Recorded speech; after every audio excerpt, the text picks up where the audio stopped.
여러분, 오늘부터 해서 요셉의 인생을 통해서 함께 하심으로 빚어지는 인생이란 주제를 가지고 4주 동안 여러분의 말씀을 전해드리겠습니다. 요셉의 인생은 함께 하심으로, 하나님의 동행, 하나님의 임재하심으로 빚어지는 인생이었습니다. 물론 이제 우리가 전체 살펴보는 큰 주제는 언약 백성의 다음 세대라는 큰 주제겠지만, 이 4주 동안의 이 말씀을 통해서 하나님과 함께 한다는 것이 우리의 삶을 어떻게 바꿔 나갈 수 있는지, 더욱 하나님과 동행하기를, 임재함을 사모할 수 있는 우리 모든 성도들이 되시기를 주님의 이름으로 축복합니다. 여러분, 우리가 흔히 형통이라고 하면 어떤 의미를 떠올리죠? 제가 국어사전에 보니까 모든 일이 뜻대로 잘 되어감, 이게 형통의 뜻이에요. 그러니까 일이 내가 생각한 대로 술술 잘 풀리고 막힘이 없고 그렇게 잘 이루어질 때 우리는 그것을 형통이라고 하죠. 여러분, 이것을 성경에 나오는 용어로, 히브리어로 설명을 하자면 셀레흐라는 말로 표현을 할 수가 있습니다. 모든 일이 잘 되어지는 것, 우리가 생각하는 세상적 성공의 개념이죠. 그게 바로 셀레흐의 형통입니다. 그런데 오늘 본문에서 말씀하고 있는 형통의 개념은 뭐냐? 찰라흐라는 단어를 썼어요. 여러분, 이 찰라흐라는 것은 어떤 것이냐면 하나님께서 함께 하심으로 비롯되어지는 형통, 이게 바로 오늘 본문에서 말씀하고 있는 형통입니다. 여러분, 우리가 요셉의 인생을 볼 때 요셉은 인간적으로 보면, 세상적으로 보면 결코 형통해 보이지 않습니다. 그런 형들의 손에 의해서 노예로 팔려졌습니다. 그리고 애굽 사람의 집에 노예로서 일을 하고 있습니다. 그의 삶을 생각해 볼 때 이방 땅 애굽에서 이름도 신분도 미래도 보장받지 못하는 그런 인생이었어요. 우리가 생각할 때에 형통의 인생이 아닌 것처럼 보여지죠. 근데 성경은 이 요셉의 삶을 한 문장으로 정리를 합니다. 2절에 이렇게 말씀해요. 여호와께서 요셉과 함께 하심으로 그가 형통한 자가 되어, 그렇게 말씀하죠. 이 말씀은 우리에게 중요한 질문을 던집니다. 형통은 어디에서부터 시작되는가? 무엇이 한 사람의 인생을 형통하게 만드는가? 이런 질문을 우리에게 던지게 만듭니다. 여러분, 오늘 본문은 우리에게 분명히 말씀하고 있습니다. 형통은 환경이 아니라 하나님의 함께 하심으로부터 시작된다는 것을 말씀합니다. 그래서 여러분, 우리가 첫 번째로 오늘 기억해야 될 중요한 말씀은 형통은 자리가 아니라 함께 하심에서 시작된다는 것입니다. 여러분, 요셉의 현재 자리를 한번 보십시오. 그는 총리도 아닙니다. 그는 꿈을 해석해 줄 수 있는 선지자도 아닙니다. 그저 히브리인 노예 소년일 뿐입니다. 그러나 성경은 그의 신분보다 더 중요한 사실을 말씀하고 있죠. 여호와께서 요셉과 함께 하심으로. 여러분, 형통의 시작은 지위의 상승이 아니라 하나님의 임재의 동행인 줄 믿습니다. 하나님이 함께 하시는 것이 형통의 시작이에요. 하나님께서 함께 하시는 것이 성공의 비결입니다. 여러분, 요셉의 삶이 형통해진 이유는 상황이 바뀌었기 때문이 아닙니다. 하나님이 그를 떠나지 않으셨기 때문이고 하나님이 그와 동행하셨기 때문입니다. 여러분, 사실 환경이란 것이 사람에게 얼마나 큰 영향을 미칩니까? 여러분, 요셉은 지금 형들에 의해서 이스마엘 상인들에게 노예로 팔려졌고, 또 그 이스마엘 상인들은 요셉을 애굽 사람 보디발의 집에 노예로 팔았습니다. 여러분, 당시 노예는 사람 대접을 제대로 받지 못했어요. 그저 주인의 물건 정도로 취급받는 그 정도가 바로 노예였습니다. 종이 그런 취급을 받았다는 거죠. 당시에 그렇습니다. 이 가나안 땅에서 애굽으로 데리고 갈 때에 요셉을 편안하게 낙타에 태워서 데려갔을까요? 그러지 않았을 거예요. 노예인데요. 그냥 물건 취급하는 거죠. 인격적 대우도 제대로 받지 못하고 때로는 조롱과 학대와 모독, 이런 경험을 했을 겁니다. 하루아침에 채색 옷을 입고 부잣집 도련님으로 살다가 종으로 추락해버리는 그의 인생. 여러분, 그 충격이 얼마나 컸을지 우리는 가히 상상할 수 없을 거예요. 형들에 대한 배신과 원망, 분노와 상처, 그리고 가족들로부터 떨어진 그 외로움 뿐만 아니라 앞날에 대한 불안감, 이런 모든 것들이 교차했겠죠. 여러분, 이 정도 되면 삶이 피폐해지고 망가지는 것이 당연한 것 아닙니까? 그런데 오늘 성경은 뭐라고 말씀하죠? 요셉의 모습은 전혀 그렇지 않았다는 것입니다. 오늘 요셉에 대해서 성경은 뭐라고 말씀하느냐? 자, 6절 말씀 봅니다. 주인이 그의 소유를 다 요셉의 손에 위탁하고 자기가 먹는 음식 외에는 간섭하지 아니하였더라. 요셉은 용모가 빼어나고 아름다웠더라. 그렇게 말씀합니다.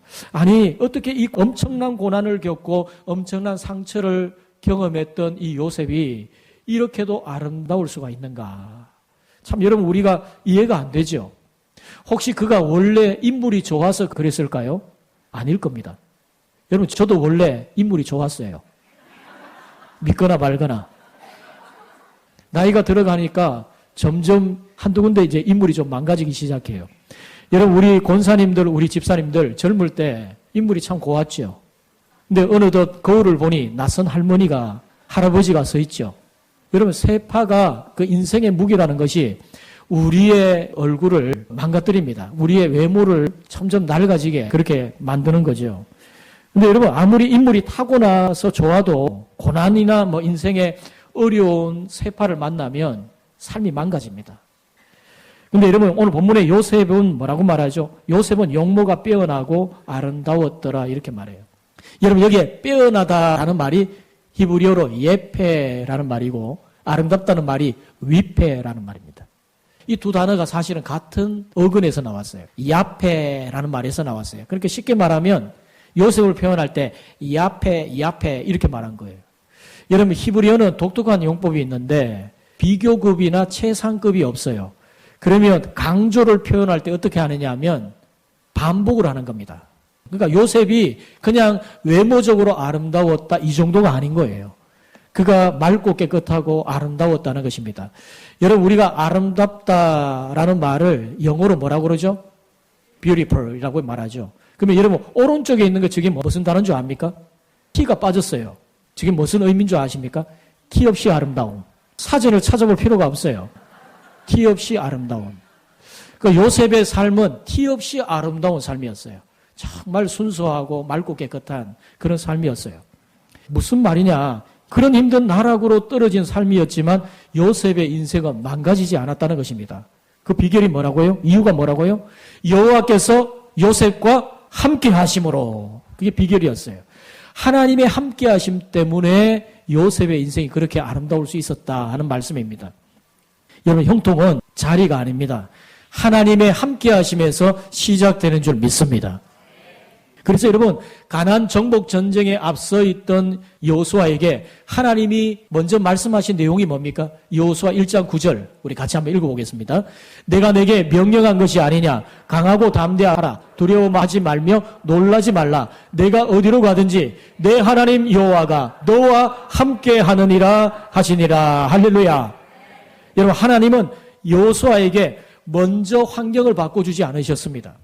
그가 승리하기도 전에 가나안 땅을 정복하기도 전에 적들이 사라지기도 전에 문제가 사라지기도 전에 하나님 먼저 여호수아에게 약속하셨던 것은 함께 하겠다. 그렇게 약속하시는 겁니다. 왜 그럴까요?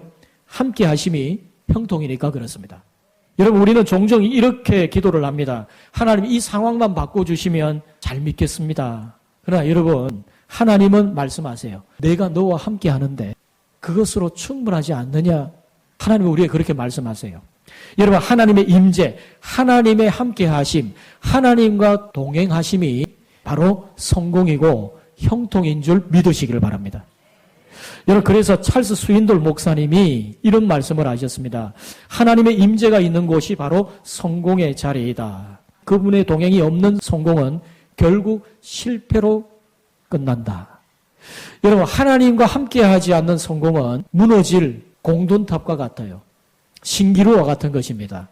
여러분 하나님과 함께하는 성공, 하나님과 함께하는 형통이 참된 형통이에요.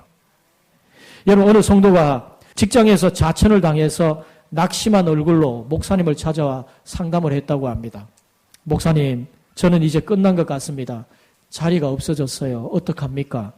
그때 목사님이 이렇게 말씀하십니다. 아닙니다. 자리가 없어졌을지라도 하나님이 함께 계시지 않습니까? 그분이 돌아가서 묵묵히 주어진 일을 감당을 하고 인내함으로 그리고 성숙한 태도로 일을 했는데 이제 그 직장에서 그 사람의 그런 모습을 보고 감동을 해서 이전보다 더 높은 직급으로 그를 승진시켜줬다 그래요. 그는 뒤늦게 고백을 합니다. 그때 깨달았습니다. 자리가 아니라 주님이 함께 하시는지가 중요하다는 사실을 이제야 깨닫게 되었습니다. 그렇게 고백했습니다. 여러분, 형통은 어디 있느냐가 아니라 누구와 함께 하느냐의 문제예요. 누구와 함께 하느냐. 여러분, 우리 믿음의 선배들이 이런 사실을 잘 알았기 때문에 이런 찬양을 하죠. 무슨 일을 만나든지 만사형통하리라. 같이 무슨 일을 만나든지 만사형통하리라. 여러분, 무슨 일을 만나든지 만사형통하리라. 그런데 그런 만사형통의 조건이 있어요. 먼저 해야 될 것이 뭡니까? 앞선 찬양에 뭐라고 말하죠? 나의 갈 길 다 가도록 예수 인도하시니. 예수님과 함께하는 그 삶, 주님과 동행하는, 하나님과 함께하는 그 삶이 바로 형통의 시작인 줄 믿을 수 있는 성도이 되시기를 주님의 이름으로 축복합니다. 자, 두 번째로 함께 하심은 삶의 태도를 통해 드러난다는 거예요. 여러분, 본문에 보면 요셉이 가만히 있었더니 형통해졌더라, 그렇게 말씀하지 않습니다. 하나님의 함께 하심은 요셉의 삶의 태도를 통해서 구체적으로 드러납니다. 요셉의 형들에게서 요셉을 사서 애굽의 보디발의 집에 넘겼던 그 상인들은 어떤 상인들이었는가? 창세기 37장 25절에 보면 말씀합니다. 한 무리의 이스마엘 사람들이 길앗에서 오는데 그 낙타들의 향품과 유황과 모략을 싣고 애굽으로 내려가는지라. 여러분, 이 상인들은 고급 물품을 취급하는 상인이에요. 그러니까 이런 고급 물품을 구입할 수 있는 고객은 누굴까요? 귀족들이나 왕족들이었을 겁니다. 대단히 부자나 재력가임에 틀림이 없겠죠.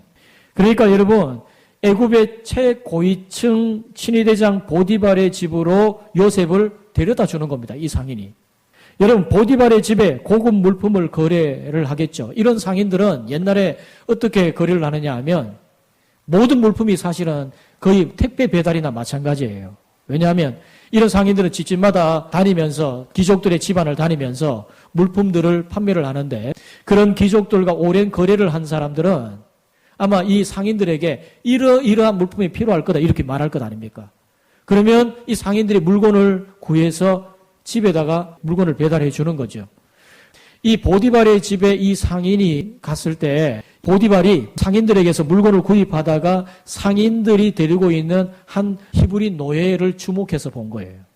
보디발이 그 요셉이 다른 노예와 거의 별반 다를 바 없는 그런 모습이었다면 요셉을 종으로 사지 않았을 거예요.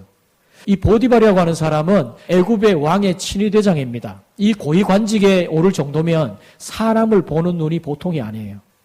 그 사람의 눈에 범상치 않은 한 히브리 노예를 본 거예요. 눈에 띄었겠죠. 그래서 요셉을 돈을 주고 종으로 구입을 하는데 그에게 일을 맡기는데 3절에 보니까 이렇게 말씀합니다. 그의 주인이 여호와께서 그와 함께 하심을 보며 또 여호와께서 그의 범사에 형통하게 하심을 보았더라. 여러분, 대부분의 사람들은 자기 주관의 착각 속에 살아가요. 자기는 다 잘하고 있는 줄 알아요. 근데 여러분, 정작 자기를 잘 보는 사람이 누구냐? 다른 사람이 잘 봅니다. 객관적으로 보는 그 시야를 가지고 사람들이 본단 말이죠. 그러니까 자기 주관이 아닌 객관적인 눈이 더 정확할 수가 있고, 그리고 가장 정확하게 보시는 분은 우리 하나님의 눈이에요. 하나님이 어떻게 보시느냐? 그게 참 중요하다는 겁니다. 그 사람의 됨됨이는 바로 하나님께서 평가하시는 거죠. 여러분, 요셉의 주인 보디발은 왕의 친위대장입니다. 요즘으로 말하면 대통령 비서실장 아니면 대통령 경호실장 정도 됩니다. 이런 사람이 하는 일이 뭐죠? 왕을 여러 위협으로부터 보호하고 또 왕을 보호하는 그런 일을 하겠죠. 그러니까 이 사람은 애굽의 왕의 최측근에서부터 모든 애굽 사람들에 대해서 왕에게 접근하는 또 주위에 있는 모든 사람에 대해서 늘 언제나 의심의 눈으로 바라보는 사람을 보는 높은 수준의 기준을 가지고 사람을 본단 말이죠. 이 사람의 눈에 요셉이 들어온 거예요. 범상치 않은 그의 모습, 노예지만 행동이 가볍지 않고 비굴하지도 않고 지혜롭게 일을 처리하는데 일을 맡기면 여지없어요. 보통의 노예들은 주인이 볼 때는 일을 하다가 안 보면은 눈가림만 하고 그렇게 일을 하는데 요셉은 그렇지 않은 겁니다. 이 히브리 소년 요셉이 누가 보든지 안 보든지 열심히 일을 하고 작은 일을 시켜도 지혜롭게 일을 처리해요. 그래서 오늘 본문에 뭐라고 말씀하냐면 보디발이 하나님이 요셉과 함께 하심을 보았다 이렇게 말씀을 합니다. 여러분 보디발은 하나님의 존재를 아는 사람이 아니에요. 하나님 믿는 사람이 아닙니다. 그러면 그가 여호와 하나님을 어떻게 알까요? 제가 추정해 본 건데 요셉은 그 주인 앞에서 자기가 여호와 하나님을 믿는 사람이라는 것을 숨기지 않았을 가능성이 많습니다. 그리고 보디발은 그가 기도하는 모습을 봤을 가능성도 있어요. 그가 하나님을 믿는 사람이란 말이죠. 저 사람이 히브리인들의 신을 믿는다고 하는데 내가 저 요셉을 보니까 요셉이 일을 처리하는데 저 사람이 하는 일은 잘 되는데 이상해. 아마 저 히브리 노예 요셉이 믿는 그 신이 저를 도와주는 것 같아. 이게 바로 그 보디발이 요셉을 볼 때에 여호와께서 요셉과 함께 하심을 보았다라는 의미일 것입니다. 요셉은 일을 하는데 정말 성실하게 일을 해요. 여러분 하나님의 함께 하심은 삶의 태도로 나타나게 되어 있습니다. 자, 4절 말씀 봅니다. 요셉이 그의 주인에게 은혜를 입어 섬김에 그가 요셉을 가정총무로 삼고 자기의 소유를 다 그의 손에 위탁하니. 자, 여러분 여기에 섬김에라고 하는 단어가 히브리어로 샤라트라는 말입니다. 이게 그냥 섬기다는 그런 용어가 아니에요. 아주 독특한 용어예요. 성경에는 일을 한다, 섬긴다는 또 다른 용어가 있습니다. 히브리어에 아바드라는 용어가 있어요. 이것은 일반적으로 보통 사람들이 말할 때 일을 한다. 그리고 아주 비천한 일을 할 때 종이 일을 하다. 이렇게 말을 할 때 종이 섬기다. 이렇게 말을 할 때 그때에 아바드라는 말을 써요. 근데 이 샤라트라는 말은 어떨 때 쓰느냐 하면 아주 특정 인물이나 중요 인물을 섬길 때 쓰는 용어입니다. 성경에 어디에 쓰였냐면 여호수아가 모세를 수종 들었다 이렇게 말할 때 그때 쓰여졌습니다. 엘리사가 그의 스승 엘리야를 잘 섬겼다 그렇게 일을 했다 그럴 때에 쓰는 용어입니다. 그러니까 특정한 인물 왕이든지 중요한 인물의 권위를 인정하고 그 권위에 승복하여서 잘 섬길 때 그리고 특별히 하나님께 예배할 때 이 샤라트라는 말을 쓰는 거예요. 하나님을 섬기다. 그럴 때 샤라트 이런 말을 쓰는 겁니다. 그러니까 여러분 요셉은 마지못해서 억지로 주인을 섬긴 게 아니고 전심으로 진심으로 주인을 섬겼다는 거예요. 주인의 권위를 인정하고 그렇게 더 나아가서 그 섬김의 마음이 삶의 예배가 되었다는 거예요. 여러분 태도가 다르잖아요. 만약 요셉이 자기 억울함만 생각하고 신세한탄하고 그렇게 살았다면 이런 신실함의 태도를 보이지 않았을 겁니다. 요셉이 지금 형들에 의해서 노예로 팔려진 이 억울한 상황 속에서도 그는 불평과 냉소로 일을 하지 않고 최선을 다해서 일을 했어요. 맡겨진 일에 충성하고 최선을 다했습니다. 결국 주인 보디발은 그의 가정의 모든 일을 주관하는 가정총무로 그를 세우게 되죠. 사랑하는 성도 여러분, 하나님의 함께 하심은 추상적인 감정이 아닙니다. 그 임재는 일상의 태도 속에서 증명이 되는 것이에요. 여러분 골로새서 3장 23절 우리 같이 한번 읽어보십시다. 무슨 일을 하든지 마음을 다하여 주께 하듯 하고 사람에게 하듯 하지 말라. 아멘. 무슨 일을 하든지 누구에게 하듯 하라고요? 주께 하듯 해라. 그게 바로 크리스찬들이 일하는 자세예요. 일하는 자세. 여러분 요셉은 보디발을 섬겼지만 사실 주께 하듯 보디발을 섬겼습니다. 그래서 그의 노동은 단순한 노역이 아니라 예배가 되었습니다. 여러분 직장생활에서 죽겠어 그렇게 일하지 말고 죽게 있어 그렇게 일하세요. 일하는데 정말 죽겠어 나 정말 죽겠어. 그렇게 일을 하면 여러분 일이 잘 됩니까? 일을 하는데 의욕도 없고 일하는데도 너무 힘들고 근데 여러분 일을 해도 죽게 있어. 내가 지금 하는 이 일은 하나님이 나를 부르신 자리고 모든 내가 하는 일은 다 죽게 있어. 주님이 다 아셔. 주님이 다 기억하셔. 그렇게 보고 계시는 주님, 동행하신 주님을 기억하면서 일을 하면 그 일이 얼마나 보람되고 그 일을 해도 그 일을 통해서 하나님의 놀라우신 은혜의 역사하심이 있겠어요. 여러분 그게 바로 예배 아닙니까? 삶의 예배죠. 그런 태도로 주님 바라보면서 하는 일, 그게 삶의 예배 아닙니까? 여러분, 학생은 공부를 해도 그런 식으로 공부를 해야 됩니다. 여러분, 존 메가던 목사님이 요셉의 삶을 이렇게 평가를 했어요. 요셉의 위대함은 은사가 아니라 성품에 있었다. 그는 보이지 않는 곳에서도 하나님 앞에 서 있는 사람처럼 살았다 그랬습니다. 여러분, 이게 하나님 앞에서 코람데오 신전의식이죠. 나는 하나님 앞에 서 있습니다. 하나님 앞에서 나는 일하고 있습니다. 나는 하나님 앞에서 공부하고 있습니다. 나는 하나님 앞에서 지금 봉사하고 있습니다. 하나님을 의식하는 태도죠. 여러분, 이런 사람의 인생이 어떻게 형통하지 않을 수 있겠습니까? 이런 사람의 삶을 하나님이 어떻게 복을 주지 않을 수 있겠습니까? 여러분, 미국의 강철왕으로 알려진 앤드류 카네기를 아시죠? 이 사람은 록펠러와 함께 미국의 굴지의 재벌가로 알려진 사람입니다. 전설적인 기업가죠.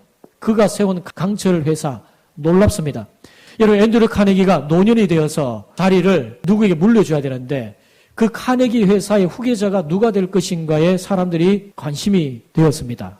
카네기의 밑에는 아주 대단한 이력을 가지고 있는 참모진들이 참 많았어요. 누가 그 참모진들 중에서 카네기의 후계자가 될 거냐. 카네기가 후계자를 발표하고 나서 많은 사람이 놀랐어요. 찰스 스왑이라고 하는 사람을 후계자로 발표를 했을 때 많은 사람이 놀랐습니다. 왜냐하면 이 찰스 스왑은 초등학교도 못 나온 사람이에요. 이 사람은 원래 카네기 그 회사에 정원의 청소부로 온 사람입니다. 일용직 근로자로 온 사람이에요. 깜짝 놀랐죠. 어떻게 저런 사람을 카네기 후계자로 세울 수가 있는가 놀랐는데 이 사람이 어떤 사람이냐면요. 이 찰스 스왑은 늘 주인의식을 가지고 일을 합니다. 자기가 맡은 분야는 회사의 정원만 가꾸면 되는데 정원뿐만 아니라 공장의 모든 구석구석까지 다 청소를 하는 거예요. 시키지 않은 일도 열심을 다해서 다 했어요. 여러분, 우리가 어느 가게, 식당에 가면 저 사람이 주인인지 종업원인지 알 수 있습니까? 없습니까? 자세하게 관찰해보면 알 수 있어요. 일단 종업원은요, 일 더 시키면 귀찮아해요.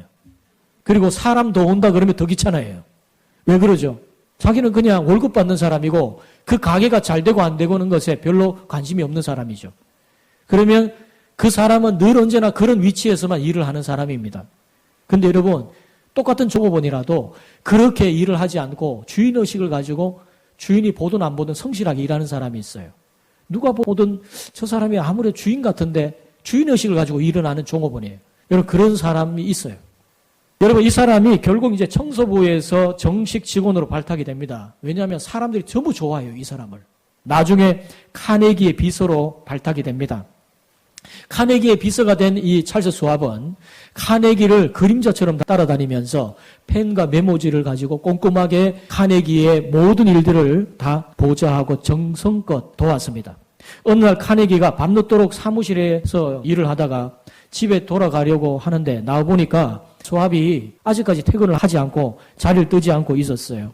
놀란 카네기가 왜 아직까지 퇴근하지 않았냐? 그러니까 이 스왑이 이렇게 말을 합니다. 사장님께서 저를 언제 부르실지 모르는데 어떻게 자리를 뜰 수 있겠습니까? 이렇게 대답을 하면서 그는 성심껏 자기의 주어진 일들을 잘 감당을 했어요. 여러분, 카네기가 너무 감동을 받았습니다. 모든 사원들을 불러 모아놓고 당시에 $2,000에서 $3,000의 연봉을 받던 그에게 $100만 보너스를 줍니다. 그러면서 카네기가 이렇게 말을 합니다. 스왑이 품고 있는 주인의식은 그 어떤 값으로도 계산할 수 없는 것입니다. 그리고 그를 훗날 후계자로 발탁을 할 때도 이렇게 말합니다. 저렇게 낮은 자리에서도 높은 꿈을 가지고 살아가는 사람, 저 사람이 바로 내 후계자로 이 카네기 기업을 이끌어 갈 것이다. 그리고 카네기의 그 기대에 부응해서 찰스 스왑은 회사를 한층 더 성장시키는 그런 기업인이 됩니다. 여러분, 하나님은 오늘의 여러분의 태도를 보시고 내일의 형통을 열어가십니다. 여러분, 요셉이 총리가 된 것은 우연히 바로왕의 꿈 한번 잘 해석해 주었기 때문에 된 것이 아닙니다. 그는 하나님과 함께한다는 의식을 가졌기에 늘 성실한 태도를 가졌어요. 여러분, 태도가 고도를 결정합니다. 태도, 애티튜드가 고도, 엘티튜드를 결정합니다. 사랑하는 성도 여러분, 하나님의 함께 하심은 태도로 나타나게 되어 있습니다. 그러한 태도로 나아갈 수 있는 저와 여러분이 되기를 주님의 이름으로 축복합니다. 자, 마지막 세 번째로 형통은 결국 다른 사람에게 흘러간다는 거예요. 여러분, 요셉의 형통은 요셉의 개인으로 끝나지 않았습니다. 성경은 오늘 이렇게 증언합니다. 5절에 보니까요. 같이 한번 읽어보십시다. 그가 요셉에게 자기의 집과 그의 모든 소유물을 주관하게 한 때부터 여호와께서 요셉을 위하여 그 애굽 사람의 집에 복을 내리심으로 여호와의 복이 그의 집과 밭에 있는 모든 소유에 미친지라. 아멘. 여러분, 요셉은 자기만 복받은 사람이 아니에요. 여러분, 진짜 복받은 사람은요, 주위에 있는 사람들에게 복을 받게 하는 사람이에요. 자기만 복받는 게 아니라 그 복이 다른 사람에게 흘러가는 것입니다. 여러분, 그게 하나님이 우리에게 복 주시는 이유예요. 하나님이 여러분 개인 혼자 잘 먹고 잘 살라고 하나님이 복 주시지 않았습니다. 여러분 때문에 많은 사람이 복받을 수 있는, 여러분, 그게 하나님이 그리고 계시는 축복의 사람의 모습이죠. 여러분, 진짜 복받는 사람, 그 사람은 요셉처럼 이 복이 누군가에게 흘러갑니다. 여러분 보세요. 요셉이 복을 받으니 요셉이 있는 그 보디발의 집에 복이 임합니다. 요셉이 애굽의 총리가 되니 애굽 나라 전체가 기근의 때에 복을 받아요. 여러분, 만약 여러분이 그런 사람이라면 복동이잖아요. 직장에서 그런 사람 놓칠 수 있겠습니까? 서로 스카웃 해가려고 난리를 칠 겁니다. 왜? 그 사람이 있으면 복을 받으니 그렇게 되지 않겠습니까? 여러분, 하나님의 축복이 그 회사에까지 임하는데 그 사람을 회사가 주목해서 보지 않겠습니까? 여러분, 저는 우리 청년들, 우리 젊은이들이 회사에서 그런 복동이가 되기를 주님의 이름으로 축복합니다. 네. 여러분, 신명기 28장에 보면 복 있는 인생이 어떤 인생이라고 말하죠? 복 있는 인생은 복을 몰고 가요. 그러니까 그 복이 누구에게 임합니까? 복이 그 집에도 임하고 가족들에게도 임할 뿐만 아니라 떡반죽 그릇과 그 짐승의 새끼까지 임한다고 말씀해요. 여러분, 이런 사람은 가축을 키워도, 짐승들 키워도 새끼를 잘 낳아요. 복이 임합니다. 놀라운 역사가 일어나죠. 여러분, 얼마나 좋습니까? 여러분, 저는 우리 청년들에게 그렇게 말하고 싶어요. 여러분이 그 회사에 꼭 필요한 사람이 됐어요. 때로는 힘들고 어려워도 여러분 정말 찰스 스왑처럼, 요셉처럼 그것의 복동이가 되세요. 누가 보든 안 보든 여러분의 주어진 삶의 영역 속에서 최선을 다하세요. 형통은 태도로 나타나고 그 형통의 축복이 주위의 사람들에게 반드시 임하는 역사가 있습니다. 여러분, 요셉이 이렇게 되니까 요셉은 보디발의 종일까요? 동역자일까요? 동역자죠. 신분은 종이지만 동역자로 대우할 수밖에 없는 거예요. 그가 하는 일을 잘하니, 그를 통하여 복을 받으니 그 사람을 종으로 대우할 수는 없잖아요. 신분은 종이지만. 그래서 어떡합니까? 가정총무로 세우는 겁니다. 모든 일들을 믿고 맡기고 그렇게 하는 신뢰의 관계가 되는 거죠. 여러분, 우리가 어떤 사람에게 일을 맡기면 불안한 사람이 있는가 하면 어떤 사람에게 일을 맡기면 믿음직스러워요. 여러분, 만약에 여러분이 카네기 같다면, 여러분 만약에 하나님이라면 그런 사람의 복을 안 주겠습니까? 정말 믿음직스럽고 무슨 일을 맡겨도 여지없이 잘한다. 그러면 여러분, 그런 사람에게 막 잘해주고 싶을 거예요. 그죠? 여러분, 하나님의 함께 하심은 축복으로 나타나고 그 축복은 흘러가는 성격이 있습니다. 그래서 여러분, 창세기 12장 2절에 보면 하나님이 아브라함에게 뭐라고 복을 주십니까? 너는 복이 될지라, 이렇게 말씀합니다. 이전 성경에는 복의 근원이 될지라고 말씀했지만 원래 원문에 보면 너는 복이 될지라, 너는 복덩이다, 그 말씀입니다. 하나님이 아브라함에게 복을 받으라가 아니라 너는 복이다, 이렇게 말씀하셨어요. 여러분, 어떤 의미에서 요셉이 받은 이 복은 아브라함의 축복의 연장선에 있는 것입니다. 여러분, 팀 켈러가 이런 말씀을 했습니다. 하나님이 함께 하시는 삶의 가장 분명한 증거는 그 사람으로 인해 다른 이들이 살아난다는 것이다. 하나님이 함께 하시는 증거가 그 사람 때문에 다른 사람이 살아난다. 다른 사람이 복을 받고 세워진다 하는 거예요.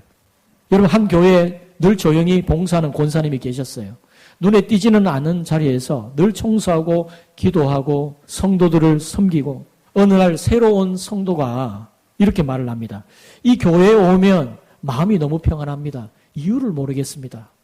여러분, 그게 바로 함께 하심의 열매입니다. 하나님이 한 사람과 함께 하시면 그 사람의 말과 표정과 그 사람의 태도를 통해서 공동체가 살아나는 역사가 있죠. 여러분에게 한번 물어보세요. 자신에게. 여러분을 통해서 누군가가 살아나고 있습니까? 아니면 누군가가 때로는 실족하고 있습니까? 그게 여러분이 축복의 인생인지 저주의 인생인지를 증명해 보이고 있어요. 여러분, 형통은 나만 잘 되는 것이 아니라 나를 통해 누군가가 복을 받는 겁니다. 누군가가 잘 되는 거예요. 여러분, 교회에서 다른 사람이 잘 되었다는 소식을 들으면 배가 아픕니까? 아니면 감사합니까? 감사해야 됩니다. 사촌이 땅을 사면 왜 배가 아파? 기뻐하고 감사해야 될 일이지. 왜 그래? 여러분, 그러니까 안 되는 겁니다. 그러니까 저주의 인생이 되는 거예요. 여러분, 다른 사람 잘 되는 것을 기뻐하고 감사하십시오. 그게 여러분의 인생이 복된 인생이 되는 비결이에요. 여러분, 우리는 다른 사람이 잘 되는 것을 축복해야 합니다. 기뻐해야 합니다. 나를 통해서 누군가가 복을 받고 또 누군가가 잘 되는 것이 내게 기쁨이 되고 감사가 되는 그런 마음이어야 합니다. 사랑하는 성도 여러분, 요셉의 인생은 단번에 높아진 이야기가 아닙니다. 함께 하심이 한 사람을 빚어가시는 이야기예요. 여러분, 요셉의 삶은 우리에게 분명히 말씀합니다. 형통은 함께 하심으로부터 시작된다. 그리고 그 함께 하심은 삶의 태도를 통해서 드러나게 되어 있다. 그리고 그 형통은 또한 누군가에게 축복으로 흘러가게 되어 있다 하는 것을 우리에게 말씀하고 있습니다. 사랑하는 성도 여러분, 오늘 우리가 서 있는 자리가 요셉처럼 종처럼 느껴질지라도 때로 내가 세상 속에 초라해 보인다 할지라도 하나님이 함께 하신다면 그것은 이미 형통의 자리인 줄 믿으시기를 바랍니다. 하나님의 함께 하심이 형통이 된다는 사실을 잊지 않는 성도들이 되시기를, 그래서 근본 한 주간 또 여러분의 삶을 통하여서 하나님과 동행하는, 의식적으로 하나님과 함께하는 우리 복된 성도들이 되시기를 주님의 이름으로 축원드립니다.